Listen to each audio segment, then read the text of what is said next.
जी मैं मानव 30 जायसवाल सेकंड जी, जवाब सीधे देना आपके चाहूंगा। पास आते हुए, क्या ये हैसियत बनाने की लड़ाई चल रही है 2024 के मद्देनजर? जी एक बार मानव जायसवाल की भी टिप्पणी हो जाए।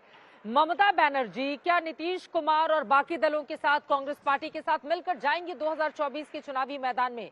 हालांकि विपक्षी एकता की बात बार बार उनकी ओर से भी कही जाती है, लेकिन नेतृत्व किसका स्वीकार करेंगी ममता बनर्जी?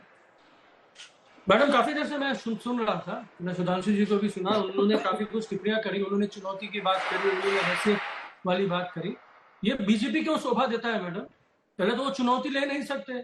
जो एनडीए थी, उनके लगभग 20 एक एलाइज हैं जो उनके साथ नहीं है, और जहां तक 37-38% वोट जो उनको मिला था, वो उनको अकेले नहीं मिला था। बीजेपी अकेले कहीं नहीं लड़ रही है। और जहां तक गुजरात में ये लोग बैंड बाजा 12 जिस तरीके से बना रहे हैं, निश्चित रूप से मोदी जी का जो चेहरा है गुजरातियों के लिए बहुत ही सम्माननीय है और बहुत ही प्रखर है। उन्होंने 27 साल राज किया है वहां पे, तो भाई राज करने के लिए वो लोग हैं, और वहां विपक्ष था नहीं, इसलिए ऐसा हाल हुआ, धूमिल हो गए वो लोग। लेकिन जहां जहां 1 to 1 की लड़ाई हुई है, पूरे देश ने देखा है, बीजेपी ने मुंह की खाई है। और सिंपल सी बात है, हिमाचल वो हारते हैं, एमसीडी हारते हैं। अरे नई नई पार्टी बनी, उनको हरा दिया। उन दिग्गज है, कितने बार उनके मुख्यमंत्री रहे हुए हैं दिल्ली में, 15 साल से एमसीडी चला रहे थे, कैसे हारे?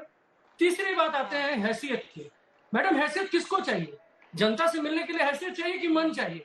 हमारे पास ममता बनर्जी है, ममता नाम है, ममत्व का निर्वाह किया है, और ममता ही दी है पूरे प्रांत को। और हमारा हैसियत वो नहीं है। हम चाहते हैं कि हमारे वो जो लास्ट व्यक्ति जो अंतिम छोर में है, उसको हम मजबूती देना चाहते हैं। हम उस महिला का सशक्तिकरण करना चाहते हैं, हम उस बेटी को पढ़ाना चाहते हैं, उनको, हम बच्चों को रोजगार देना चाहते हैं, लोकसभा हम परिवार को में जब मोदी सुरक्षित का करना चेहरा आ चाहते हैं। जाता है तो फिर कहाँ असर पड़ता है मानव जायसवाल जी? जी, पश्चिम मैडम, बंगाल 2021 में 42 में से 18 सीटें जीतती है ना बीजेपी। बिहार की, एक सेकंड सुनिए ना सर, बिहार की 40 में से 17 सीटें बीजेपी जीतती है, 16 सीटें जेडीयू जीतती है। ऐसे देश के किसी भी हिस्से को उठा, उत्तर प्रदेश जैसा राज्य 80 जहां से लोकसभा की सीटें आती हैं, किसी भी हिस्से को उठा लीजिए, जब मोदी के नाम पर चुनाव होता है लोकसभा का, तो वहां पर तो तमाम जितने भी क्षेत्रीय नेता हैं सबको सिरे से खारिज कर देती है जनता। और बीते 8 सालों से तो यही हो रहा है। ममता बनर्जी को यकीनन विधानसभा में प्रचंड बहुमत से जीत मिली है, लेकिन लोकसभा की तस्वीर 2019 की बताने की जरूरत नहीं है आपको। तो मैडम, जिस तरीके से आप बोलना चाहते हैं, तो भाई ये जो जीत गुजरात की हुई है, वो गुजरात की जनता ने मोदी जी को जिताया है सिर्फ गुजरात के लिए। ये आपके लॉजिक से मुझे दिख रहा है। दूसरी बात, हम जब आपको बताना चाहते हैं, 2019 में हम लोगों ने बहुत लोगों पर भरोसा किया था, लेकिन पता चला कि भाई भेड़िए थे खाल में, वो तो भाग गए बीजेपी में। लेकिन अब वो गलती नहीं होगी। हमने समझ लिया है, ये इनकी जो क्रूर नीति है, इनकी जो दोहरा नीति है, ये अंग्रेजों वाली जो नीति है, ये हमने समझ लिया है। ये लगान लगा रहे हैं, देश संज्ञान कौन बनेगा प्रधानमंत्री आप लोगों की ओर से? मोदी के सामने चेहरा कौन सा होगा? देश मैडम कौन होगा चेहरा? मोदी जी की लड़ाई विपक्षियों से नहीं है। मोदी जी की लड़ाई वो 70% लोग जो उनको वोट नहीं दे रहे हैं, वो 75 तक पहुंच जाए, वो 5% की लड़ाई है, मात्र 5%। ये 5% टिल्ट हो चुका है, उनकी जमीन खिसक चुकी है। जिस तरीके से 51 रैलियां उनको करनी पड़ी गुजरात में, अरे 27 साल से राज किया है ना, ऐसा क्या कार्य का निर्वाह नहीं किया कि भाई 51 रैलियां करनी पड़ी इलेक्शन के टाइम?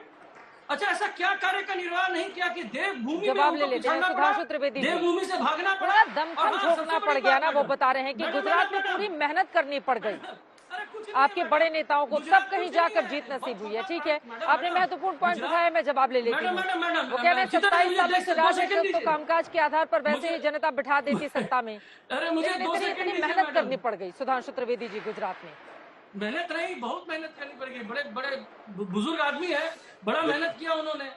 देखिए चित्रा जी, हमारे प्रधानमंत्री उतने देश के लिए मेहनत करते तो रोजगार मिल जाता।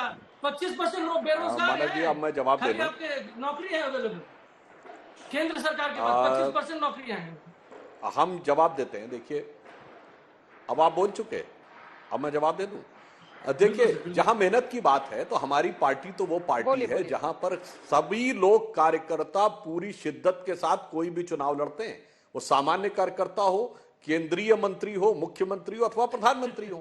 क्यों? गुजरात का चुनाव तो चलिए प्रधानमंत्री जी का स्वयं का राज्य है, गृह मंत्री जी का गृह राज्य है। हम तो हैदराबाद नगर निगम भी लड़े थे, तब भी हमारे ऊपर ऐसे ही आरोप लगा था कि केंद्रीय मंत्री और अमित शाह जी और राष्ट्रीय अध्यक्ष नड्डा जी क्यों जा रहे हैं।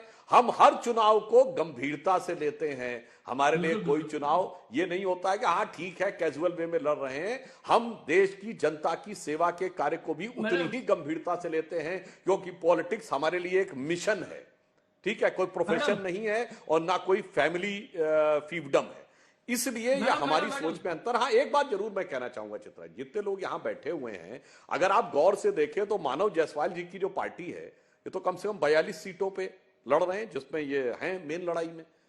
ठीक है, मतलब हारे जीते अलग है, हमारे 42 सीटों पे तो लड़ाई में है। ये आम आदमी पार्टी दावा ठोक दी, ये तो केवल पंजाब और दिल्ली में है 13-7-20, मतलब 20 सीटों पे जो लड़ाई में है वो कह रहा है कि जी मैं तो हो गया विकल्प। अब जदयू आज तक 24-25 से ऊपर लोकसभा सीट कभी लड़ाई नहीं, 25-26 इसके आगे लोकसभा सीट लड़े नहीं, मतलब 20-25 वाले बड़े बड़े होते जा रहे हैं, बहुत से ज्यादा 42 वाले बैठे हुए हैं। और साहब गजब का दावा है कि साहब हम जो है सरकार बना लेंगे, किसमें 542 की पार्लियामेंट में हम सरकार बनवा देंगे, जिन लोगों की सीट पे लड़ने की वर्तमान स्थिति 20, 25 और 42 है। तो मुझे लगता है किसी भी राजनीतिक विश्लेषक को यह बात यथार्थ से परे और कुछ हद तक हास्यास्पद भी लग सकती है।